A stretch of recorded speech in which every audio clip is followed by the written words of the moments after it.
Olá, gente, mais uma vez aqui no Entretanto, para falarmos das coisas do Brasil e do mundo à luz do direito de maneira rápida, clara, objetiva e imparcial.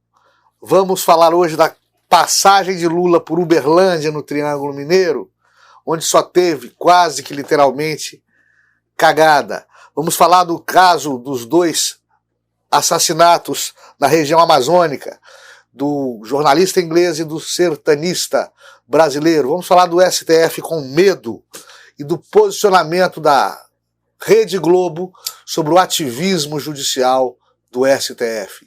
Tudo aqui no Entretanto, eu aguardo você.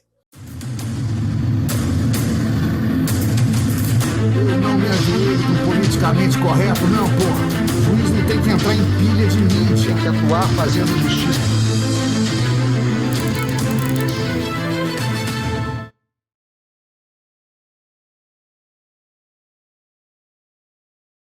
Poder, gente, não basta ser legal. Não basta advir das leis. Não basta advir da Constituição Federal. Ele tem que ter legitimidade. Ele tem que ser presumido como bom. Ele tem que ser querido. Ele tem que ser pretendido. E tem que ser abrigado nos corações e almas dos cidadãos. Senão, ele não tem legitimidade. E é esta falta de legitimidade de alguns poderes e de algumas figuras públicas e de algumas instituições que apavora a gente que consegue fazer uma leitura jurídico-política do cenário brasileiro atual. Quando o pretenso candidato à presidência da República, com liderança nas intenções de voto, segundo enquetes eleitorais, o senhor Luiz Inácio Lula da Silva, ele somente comparece em eventos fechados, dentro de currais eleitorais só dele, sindicatos, universidades, faculdades, entidades ligadas a celebridades, a artes cênicas, a músicos, enfim. Ele demonstra claramente temer o confronto popular.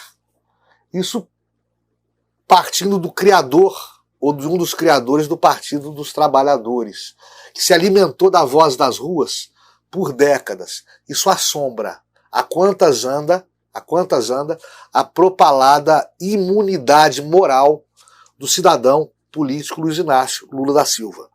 Me parece que Lula, se eleito fosse, teria muitas dificuldades institucionais para tomar posse, por conta da enorme rejeição política e popular que há em torno dele. Lula não tem mais legitimidade para ser candidato. Ele deveria ver isso. Ele deveria ver isso e passar o boné para outra pessoa lá dos seus quadros socialistas de esquerda dita progressista. Né? Se eleito, não tomaria posse. Se tomasse posse, teria inúmeras dificuldades para governar. Se vai dizer que Jair Bolsonaro também tem idêntica rejeição, ou maior rejeição, não me parece assim em hipótese alguma. E eu discuto muito esses índices buscados por esses institutos de pesquisa, porque Bolsonaro tem uma grande fatia da população que não vota nele, de jeito algum. Mas isso não quer dizer que esse pessoal que não vota nele de jeito algum votaria no Lula. Ou que esse pessoal que não vota nele de jeito algum jogaria pedra na cruz, jogaria tomate e ovo podre em passeata ou carreata ou motociata do Bolsonaro. Ou seja, não são opositores que questionam a legitimidade de Bolsonaro como político, como candidato à reeleição presidencial. São simplesmente eleitores que não votariam nele. O problema de Bolsonaro não é de falta de legitimidade. É de ser um candidato que polariza opiniões, estilo ame-o ou deixe-o. E essa polarização é bem o alimento da esquerda virulenta, da esquerda atrasada, que antagoniza o presidente da República nas eleições de outubro que se avizinham, né? Quando Lula é obrigado a fechar uma praia para passear com a namorada, quando Lula não pode sair em praça pública, quando é obrigado a andar escoltado, quando é vaiado na porta do condomínio para o qual mudou, a gente nota e percebe que as diretrizes e os destinos democráticos do país são preocupantes. São preocupantes caso se confirme essa pesquisa, essas pesquisas e enquetes de resultado absolutamente duvidoso, de que Lula realmente detém preferência do eleitorado brasileiro, o que desde logo se discute e muito, né? Em Uberlândia, lançaram um drone com um líquido semelhante a fezes e urina nos poucos frequentadores de uma reunião política partidária organizada pelo PT para a recepção de Luiz Inácio Lula da Silva e do seu parceiro em Minas, que é o prefeito de BH, licenciado, candidato ao governo, Alexandre Calil. Jogaram fezes, jogaram bosta, ou alguma coisa cheirando a bosta, nos poucos eleitores de esquerda presentes. Não dá para isso virar um conflito, né? A democracia é uma festa da paz. A eleição é um evento democrático. As pessoas não podem correr risco à sua integridade física ou moral porque disputam a eleição, ou porque torcem, ou porque votam, ou porque são agremiadas a um lado ou outro. Isso aí é a morte da democracia e não a democracia em si. E eu noto pesaroso que os dois lados antagônicos da política brasileira estão se igualando nesse tipo de confronto que não traz nada de enriquecedor para o debate democrático. Lamento muito, mas eu também acho que só vai piorar. Porque o poder que era para estar pondo panos quentes nisso aí tudo, está jogando gasolina em fogueira.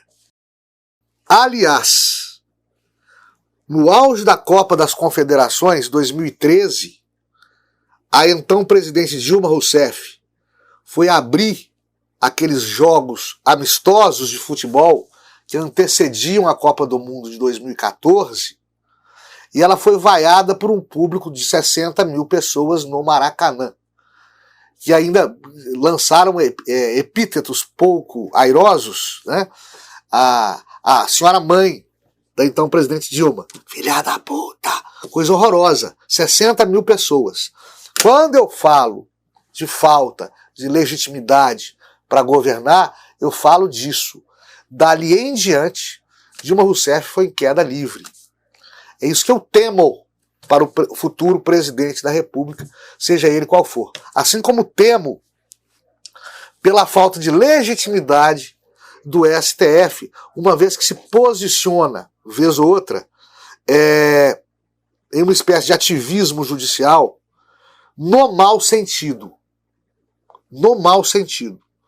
Um ativismo judicial que toma protagonismo, que toma a frente de ações institucionais que não são do Poder Judiciário, que se manifesta ideologicamente, até porque alguns daqueles ministros vieram de quadros partidários socialistas ou de bastidores do poder ligados a partidos políticos, o que é péssimo. Juiz tem que vir do ovo, juiz. Juiz tem que entender que político é tudo igual japonês, para a sua caneta. Juiz não pode tomar partido para lado nenhum. Juiz é um cara pago pelo Estado para não puxar sardinha para prato nenhum. E quando fica a cara da oposição, ou a cara da situação, a cara da direita ou a cara da esquerda, um tribunal, é porque esse tribunal não tem cara. É tão perigosa a falta de amparo popular do Poder Judiciário, motivado essa ausência pelas idas e vindas do STF em pântanos de incertezas e inseguranças jurídicas, em lodaçais de discursos político-partidários, é tão apavorante isso que vejam só, o ativismo do STF foi manchete do jornal O Globo. O Globo. Não estou falando da revista Piauí, da Carta Capital, da Jovem Pan News, não. Estou falando do Globo.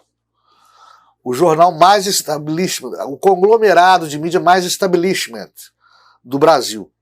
Aquele conglomerado de mídia que toca o bumbo para os seus padrinhos políticos desfilarem. E que não hesita em parar de tocar o bumbo se a padrinhagem acabar. Se a conexão de interesses acabar. Como fizeram com Fernando Collor de Mello em 1990. Não é isso? 91. O Globo está preocupado.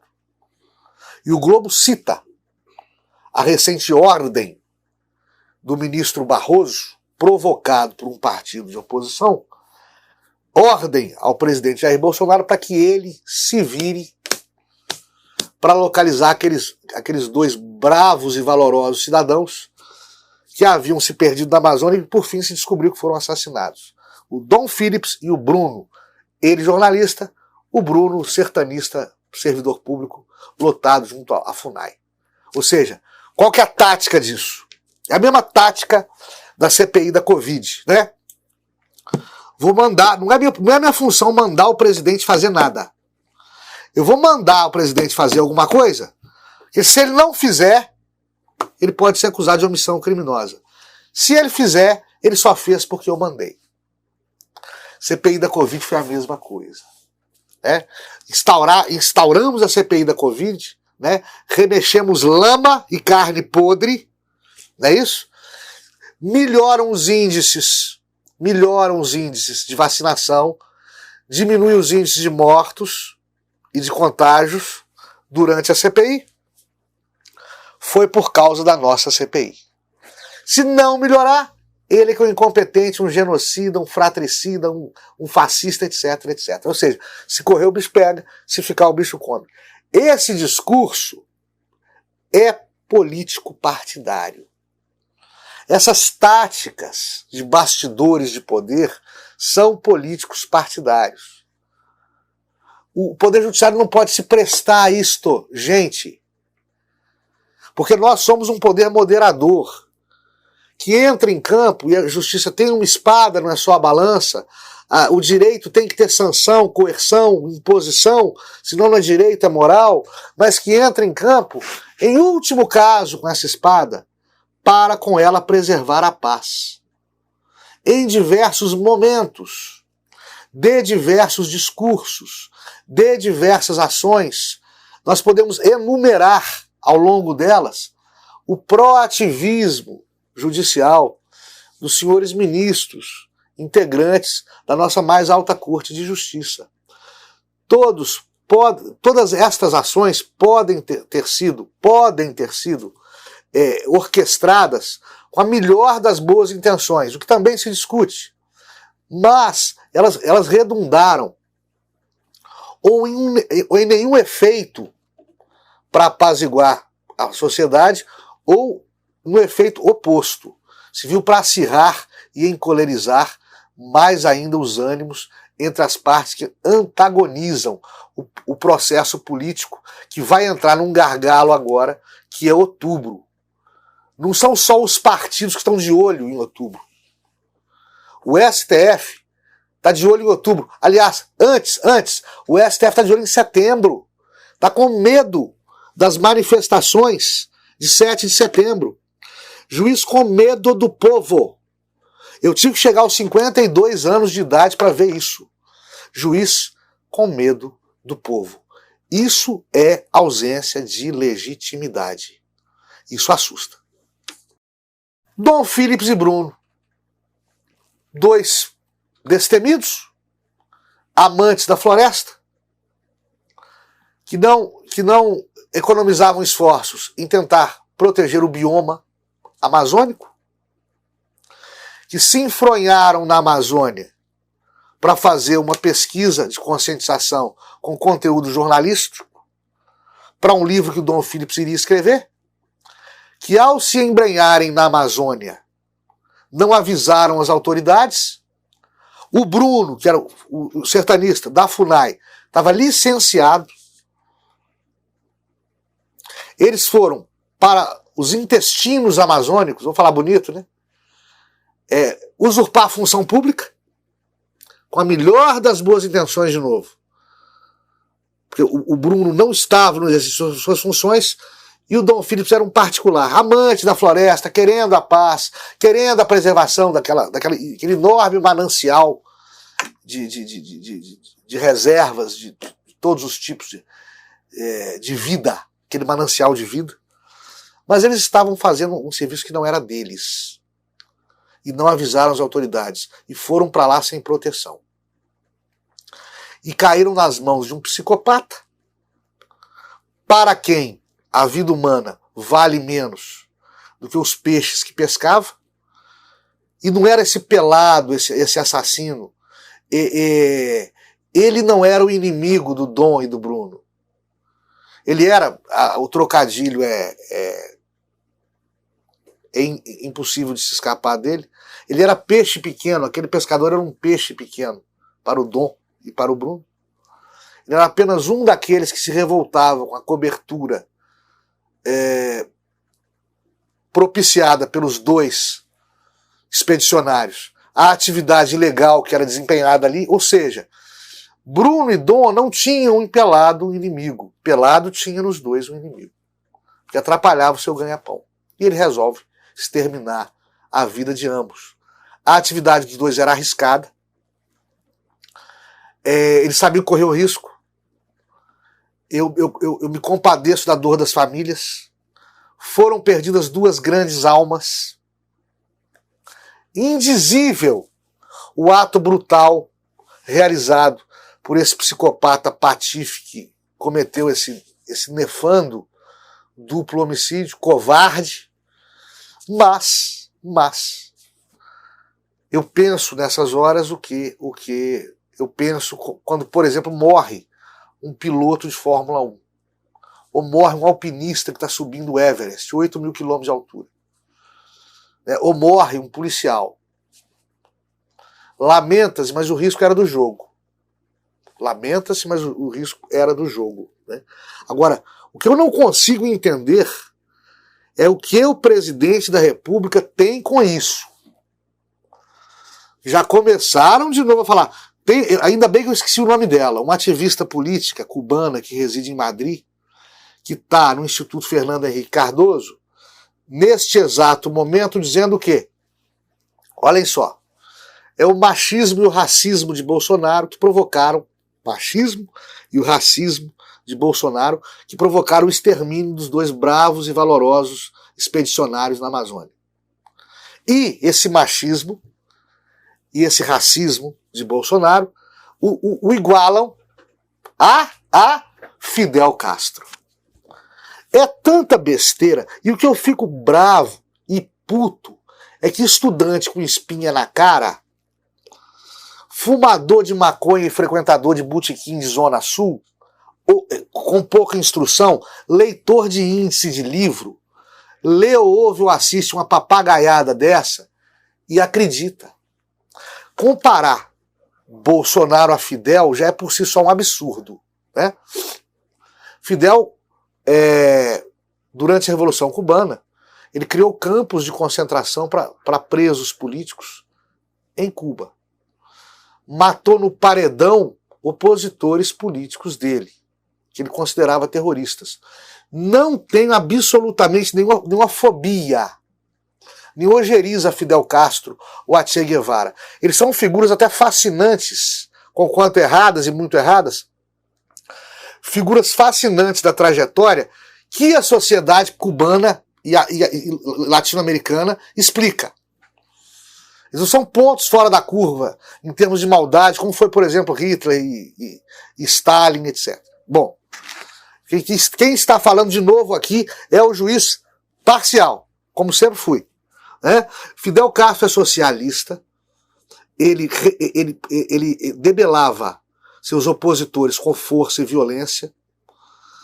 Bolsonaro é conservador de direita, alguns dizem de ultradireita, que procura em processos judiciais debelar os seus opositores políticos. Processos judiciais que sempre acabam no vazio, porque o STF não lhe dá bola. Jair Bolsonaro, em tempo de paz, pegou em armas para combater opositores políticos. Fidel o fez, e o seu regime por ele criado ainda o faz. Jair Bolsonaro, em tempo algum, discriminou pobres, pretos, favelados, minorias quaisquer. Pelo contrário, esse pessoal é o grande número de eleitores de Jair Bolsonaro. O que há é uma gritaria nas ruas, por parte da esquerda, que não é numerosa, mas é barulhenta, dizendo que ele é esses defeitos aí todos. E essa mesma esquerda se arvora destas bandeiras para dizer, não, quem protege minorias somos nós. O que não é verdade. Eles usam essas minorias. O feminismo, por exemplo, mostrou que veio ao se calar diante da covardia que a CPI da Covid fez com Nice Yamaguchi. Ou seja, o que o feminismo brasileiro, salvo raras e honrosas exceções, quer é panfletagem política, não é proteger a mulher em hipótese alguma. Isso. Então, assim, Bolsonaro e Fidel absolutamente distantes um do outro em todos os pontos. E vamos supor, e somente supor, que Bolsonaro fosse racista, ou fosse xenófobo, ou fosse escravista, ou fosse machista, enfim.